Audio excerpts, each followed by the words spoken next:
Hello everyone. Today we have a topic which is polypeptides fold rapidly by a stepwise process. Before jumping into this topic, हम इसे समझते हैं एक story की तरीके से। हमारे पास एक चेन है अम्यूनो एसिड्स की, या फिर हम कह सकते हैं पॉलीपेप्टाइड की, जो कि एक मतलब जिसको ना ट्रांसफॉर्म होना है।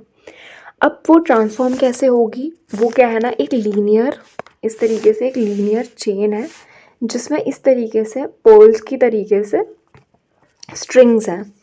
अब ये क्या है, ये अमीनो एसिड जो है ना वो रिपीटिंग सीक्वेंस में है, यानी कि अगर जो अमीनो एसिड यहाँ पे है मे बी वो यहाँ पे हो, मतलब वो एक रिपीटिंग सीक्वेंस में है। ठीक है, अब बात ये है कि एक थर्मोडाइनामिकली एक प्रोसेस हो रही है। उस थर्मोडाइनामिक प्रोसेस से क्या हो रहा है कि कुछ एनर्जीज़ जो हैं वो रिमूव हो रही हैं, कुछ एनर्जीज़ जो हैं वो लग रही हैं, जिसकी वजह से ये जो पॉलीपेप्टाइड के हैं ये फोल्ड हो जा रहे हैं। तो अब हमारे पास हमें पता है कि alpha helix, beta helix sheets वगैरह होती हैं, तो वो सारी क्या हो रही हैं, इसमें बन रही हैं। तो अब हमारा बेसिकली पूरे टॉपिक में ये चीज़ है।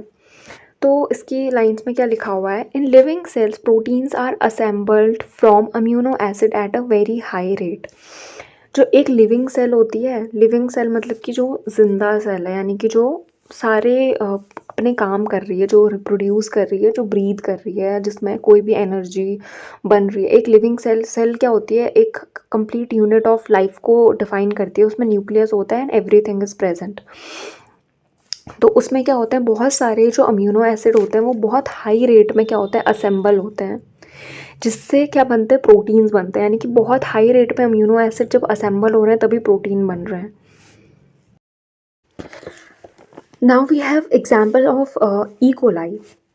इट सेज दैट जो ई कोलाई सेल है वो एक कंप्लीट सेल है, बायोलॉजिकली एक्टिव है, उसमें प्रोटीन मॉलिक्यूल्स जो होते हैं प्रेजेंट होते हैं, और हर 5 सेकेंड्स में 100 अम्यूनो एसिड जो होते हैं वो क्या करते हैं, उसमें मतलब बनते हैं। और जब उसका टेम्परेचर सर्टेन हो, 37 डिग्री उसका एक एवरेज टेम्परेचर है, उस टेम्परेचर पे वो इतने अमीनो एसिड्स को जनरेट करता है। How does such a polypeptide chain arrives at its native configuration या कन्फॉर्मेशन बेसिकली। अब वो ये सेल है, वेट, ये सेल है, इसमें बहुत सारे अमीनो एसिड्स प्रेजेंट हैं। अब ये अमीनो एसिड्स एग्जैक्ट कैसे पॉलीपेप्टाइड चेन बनाते हैं, लास्ट वाली वीडियो में हमने थोड़ा सा ये चीज़ देखी थी कि वो वहीं पे कैसे सेम जगह पे कैसे बनते हैं, और हमने ये भी पढ़ा था कि उनकी एक मेमोरी होती है जो कि वो याद रखते हैं हमको कहाँ पे जाके जुड़ना है। So let's assume conservatively that each of the amino acid residues could take up 10 different conformation on average. एक अम्यूनो एसिड है, वो 10 कन्फिगरेशंस बना सकता है, giving 10 raised to the power 100 different conformations for the polypeptide. यानी कि एक polypeptide के लिए वो इतने कन्फॉर्मेशंस दे सकता है जो यहाँ पे लिखे हुए हैं। Let's also assume that the protein folds itself spontaneously by a random process in which it tries out all possible configuration around every single bond in its background until it finds its native biologically active form.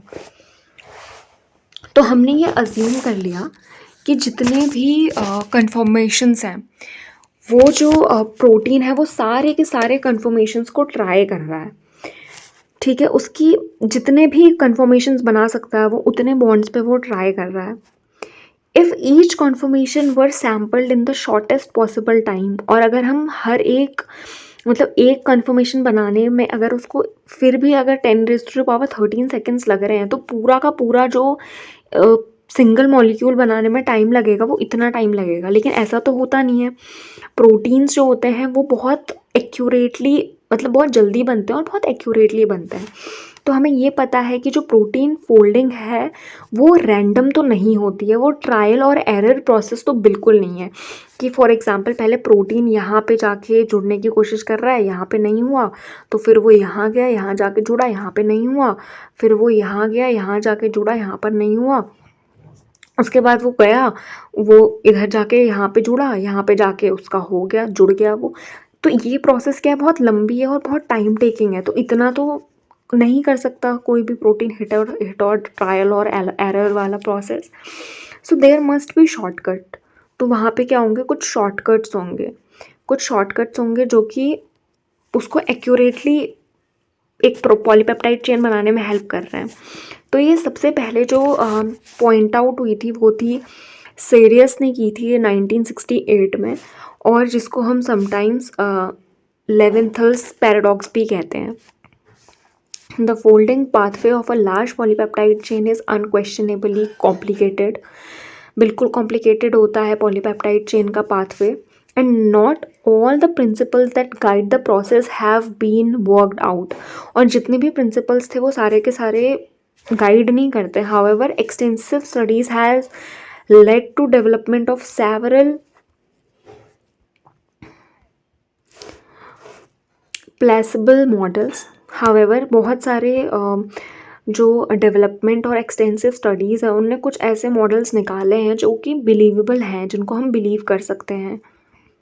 तो जो हमारा इससे पहले वाला diagram था, topic था, उसमें ना एक रीनेचुरेशन की एक प्रोसेस थी जिसमें हम क्या कर रहे थे, यूरिया को डाल रहे थे, और जब हम यूरिया को रिमूव कर रहे थे तो वो अपनी नेटिव फॉर्म में आ जा रहा था। तो ये यहाँ पर डायग्राम यही दिया हुआ है। इसमें क्या है, एक नेटिव है, मतलब ये एक हमने प्रोटीन का फोल्डेड प्रोटीन का स्ट्रक्चर ले लिया, उसमें हमने ऐड किया यूरिया और मरकैप्टोएथेनॉल जो कि एक कैटलिस्ट है।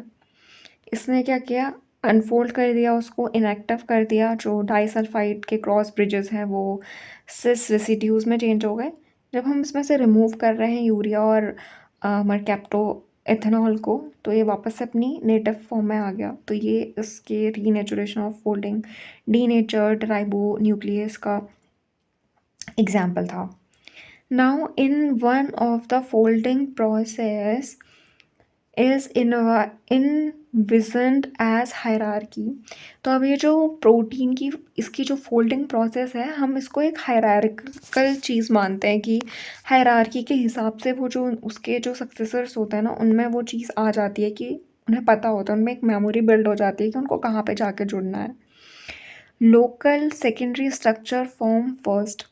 जो पहले सेकेंडरी स्ट्रक्चर्स हैं वो पहले बनते हैं। Certain amino acid sequence fold readily into alpha helix और बीटा शीट्स। कुछ अम्यूनो एसिड्स होते हैं जो कि डायरेक्टली जाके अल्फ़ा हेलिक्स और बीटा शीट्स में कन्वर्ट हो जाते हैं। Guided by constraints we have viewed in our discussion of secondary structure. जो हमने सेकेंडरी स्ट्रक्चर का डिस्कशन किया था उसमें ये हमने देखा था कि किस तरीके से अल्फ़ा हेलिक्स और बीटा शीट्स बन रहे हैं। This is followed by long range interactions between. अब ये इसीलिए होता है क्योंकि बहुत ज़्यादा लॉन्ग रेंज का इंटरेक्शन होता है जो कि दो अल्फ़ा हेलिक्स के बीच में होता है जब वो साथ में आते हैं और एक स्टेबल सुपर सेकेंडरी स्ट्रक्चर की फॉर्मेशन करते हैं। The process continues until complete domains form and the entire polypeptide is fold। और ये प्रोसेस कौन सी प्रोसेस की दो जो हेलिक्स हैं या दो जो स्ट्रक्चर्स हैं वो साथ में आ रहे हैं और एक स्टेबल सेकेंडरी स्ट्रक्चर्स बना रहे हैं, और ये प्रोसेस तब तक होती है जब तक कि पूरी की पॉलीपेप्टाइड फोल्ड ना हो जाए। इन एन अल्टरनेटिव मॉडल, अब इसके अलावा एक दूसरे मॉडल पे ये बताया गया है कि folding is initiated by a spontaneous collapse of the polypeptide. कि स्पॉन्टेनियसली क्या हो गया, पॉलीपेप्टाइड कोलैप्स हो गए और एक कॉम्पैक्ट स्टेट में आ गए। मीडिएटेड बाय हाइड्रोफोबिक इंटरैक्शंस, और उनमें हाइड्रोफोबिक इंटरैक्शंस हो गए उनके नॉन पोलर रेसिड्यूज में। The state resulting from this hydrophobic collapse may have a high content of secondary structure. तो ये जो हाइड्रोफोबिक कोलैप्स है, यानी कि ये तुम्हारा पूरा, मान लो कि हाइड्रोफिलिक स्ट्रक्चर, मतलब यहाँ पे वाटर प्रेजेंट है, ओ एच बॉन्ड प्रेजेंट है या एच बॉन्ड प्रेजेंट है। ये प्रोटीन ने क्या किया, दिस इज हाइड्रोफोबिक, तो इसने ऐसे कोलैप्स कर गया है एक साथ में, ये बताने की कोशिश कर रहा है। तो ये क्या हो गया, एक हाई कंटेंट सेकेंडरी स्ट्रक्चर बन गया। बट में many amino acid side chains are not entirely fixed, इसके अंदर पूरी की पूरी जितनी भी अम्यूनो एसिड चेन्स हैं वो पूरी की पूरी तरीके से नहीं आई हैं।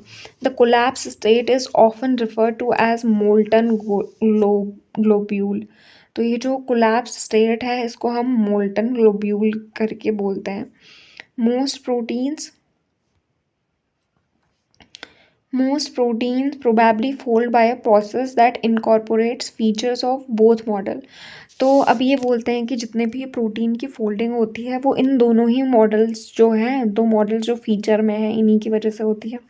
Instead of following a single path, एक सिंगल पाथ को फॉलो करने की जगह पे a population of peptide molecule में take a variety of routes to the same end point. यानी कि सिर्फ एक ही पाथ को फॉलो ना करते हुए there are different different routes जिनसे वो सेम एंड पॉइंट पे आ सकते हैं। तो मे बी दोनों में से कोई भी थ्योरी यूज़ हो रही हो। With the number of different partly folded conformational species decreases as folding nears completion. Now, thermodynamically, the folding process can be viewed as a kind of free energy funnel. अब हमने यहाँ पे models की बात कर ली, अब हम थर्मोडाइनमिक्स में आ गए कि अकॉर्डिंग टू थर्मोडाइनमिक्स क्या हो रहा है।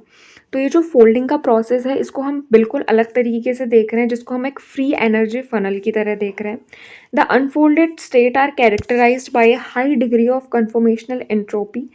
High degree of conformational entropy मतलब कि मतलब उनकी ना एनर्जी बहुत ज़्यादा हाई है, फ्री एनर्जी बहुत ज़्यादा हाई है।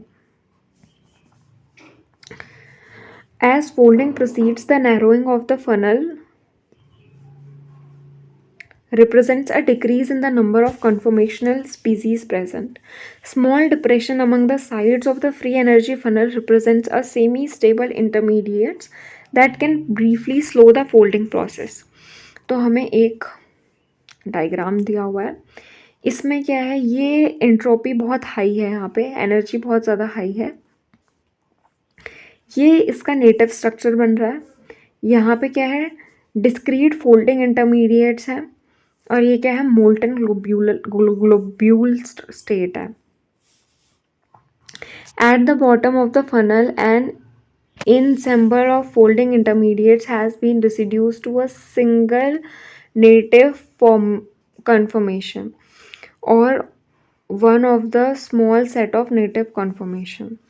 तो अब हमारे पास ये है कि जो बॉटम ऑफ द फनल है उसमें सिंगल या फिर जो भी नेटिव है वो बन रहा है। ये दिस इज़ एनर्जी क्या है, ये डिक्रीज होती जा रही है, और जहाँ पे एनर्जी बहुत ज़्यादा है, this is a very simple formula, जितनी कम एनर्जी होगी स्टेबिलिटी उतनी ज़्यादा होगी। स्टेबल उतना ज़्यादा होगा जितनी कम एनर्जी होगी। ओके, जितनी कम एनर्जी उतना ज़्यादा स्टेबल। यहाँ पे एनर्जी बहुत कम है, स्टेबिलिटी सबसे ज़्यादा है। यहाँ पे एनर्जी बहुत ज़्यादा है, स्टेबिलिटी बहुत कम होगी। It is simple as that. तो यहाँ पे क्या है, डिफीट्स एंड प्रोटीन फोल्डिंग में भी ग्लोब्यूलर बेसिस में a wide range of human genetic disorders. अगर हमारे फोल्डिंग ऑफ प्रोटीन्स ढंग से नहीं हुई तो बहुत सारे जेनेटिक डिसऑर्डर्स हो जाते हैं, जो हमने 12th की जो जेनेटिक्स है उसमें हमने पढ़े हैं बहुत सारे। जैसे कि एक सीकल सेल एनीमिया है, उसमें क्या है, एक प्रोटीन की चेन सिर्फ एक जगह पे डिसरप्ट हो रही है, और पूरा जो हीमोग्लोबिन है, मतलब जो पूरी आरबीसी है वो सीकल सेल की हो जा रही है, मतलब जो सीकल शेप की हो जा रही है। तो पूरा एक पैटर्न ही चेंज हो जाता है ह्यूमन जेनेटिक डिसऑर्डर्स, जैसे कि बहुत सारे डिसऑर्डर्स होते हैं और म्यूटेशंस होते हैं जो कि इस वजह से होते हैं। Then we have cystic fibrosis, इसमें एक डिज़ीज़ दी हुई है जिसमें जो कि सिस्टिक फिब्रोसिस एक डिज़ीज़ होती है जो कि क्या होता है, cystic fibrosis transmembrane conductance regulators जो होते हैं वो एक्ट करते हैं क्लोराइड आयंस की तरह, जो मोस्ट कॉमन सिस्टिक चीज़ें बनाते हैं वो। फिब्रोसिस एक म्यूटेशन है। तो इस तरीके के बहुत सारी डिसीज़ेस हो सकती हैं जब ढंग से क्या हो, ये हमारी बॉडी में पॉलीपेप्टाइड की चेन ना बने। उसके बाद हमारे पास है कुछ न्यू थेरेपीज़ आई हुई हैं इन डिजीज़ेस के लिए, जिससे हम जो प्रोटीन के स्ट्रक्चर्स हैं उनको सुधारने की कोशिश करते हैं। Thermodynamic stability is not evenly distributed over the structure of protein. तो जो थर्मोडायनेमिक स्टेबिलिटी है वो पूरी स्ट्रक्चर ऑफ प्रोटीन में डिस्ट्रीब्यूटेड नहीं होती है, इवनली डिस्ट्रीब्यूटेड नहीं होती है। The molecule has regions of high and low stability, मतलब कि जैसे अगर ये एक पॉलीपेप्टाइड की चेन है तो इसमें यहाँ पर कुछ ऐसे रीजन्स होंगे जहाँ पे स्टेबिलिटी बहुत ज़्यादा हो, और कहीं पे ऐसे रीजन्स भी हो सकते हैं जहाँ पे स्टेबिलिटी बहुत कम होती है। फॉर एग्जाम्पल इसमें दिया हुआ है, अ प्रोटीन में हैव टू स्टेबल डोमेन्स, जो कुछ सेगमेंट हो सकते हैं जहाँ पे लोअर स्टेबिलिटी हो, और कुछ स्मॉल पार्ट्स हो सकते हैं जहाँ पे स्टेबिलिटी ज़्यादा हो। The region of low stability allow a protein to alter its conformation between two more states। यानी कि अगर किन्हीं प्रोटीन्स, कोई प्रोटीन्स जो है वो दो फॉर्म्स में मिलते हैं, मतलब होते वो सेम की ही है पर उनका जो स्ट्रक्चर होता है वो अलग अलग होता है, उनकी कॉन्फर्मेशंस अलग अलग मिलती हैं हमें। वो इसीलिए मिलती हैं क्योंकि ट्रांस और सिस फॉर्म में भी मिल सकती हैं, क्योंकि वो उनकी दो स्टेबल फॉर्म्स होती हैं। मतलब अगर उसको यहाँ पे स्टेबिलिटी नहीं मिल रही है तो वो उसमें चेंज हो जा रहा है, फिर उससे इस पर चेंज हो जा रहा है, तो इस तरीके की दो स्टेबिलिटीज़ होती हैं। As we shall see in the next two chapters. Next जो दो चैप्टर्स हैं उनमें हम ये चीज़ देखेंगे, variations in the stability of regions within a given protein are often essential to protein function. यानी कि जो वेरिएशंस हैं स्टेबिलिटी में वो हमें ज़रूरी भी होती हैं ताकि हम जो प्रोटीन फंक्शन है उसको अच्छे से यूज़ में ला सकें। तो अब यहाँ पे एक death by misfolding the prion disease है, and this is your homework, you have to read it by yourself. और मैं तुम्हें दिखा देती हूँ उसको स्क्रीन में एक बार। और इसके बाद हमारा इस चैप्टर में सिर्फ मतलब इस चैप्टर में हमारा सिर्फ एक टॉपिक रह गया है। ये जो टॉपिक है वो हम पढ़ेंगे तो हमारा ये चैप्टर ख़त्म हो जाएगा, और फिर हम नेक्स्ट चैप्टर की तरफ मूव करेंगे। तो ये मैंने पूरा टॉपिक दिखा दिया है, you have to read it. Either you can take screenshot और वीडियो को रोक के you can read that topic. तो अब हम नेक्स्ट टॉपिक देख लेते हैं, ये some proteins undergo assisted folding. ये हमारा नेक्स्ट वीडियो में ये चैप्टर आएगा, और इसके बाद हमारा मतलब सॉरी नेक्स्ट वीडियो में ये टॉपिक आएगा, और उसके बाद हमारा ये चैप्टर ख़त्म हो जाएगा। और हमारा जो नेक्स्ट चैप्टर है वो है प्रोटीन फंक्शन। तो हम फिर next chapter which is 5th chapter हम शुरू करेंगे। तो thank you so much guys, and keep revising.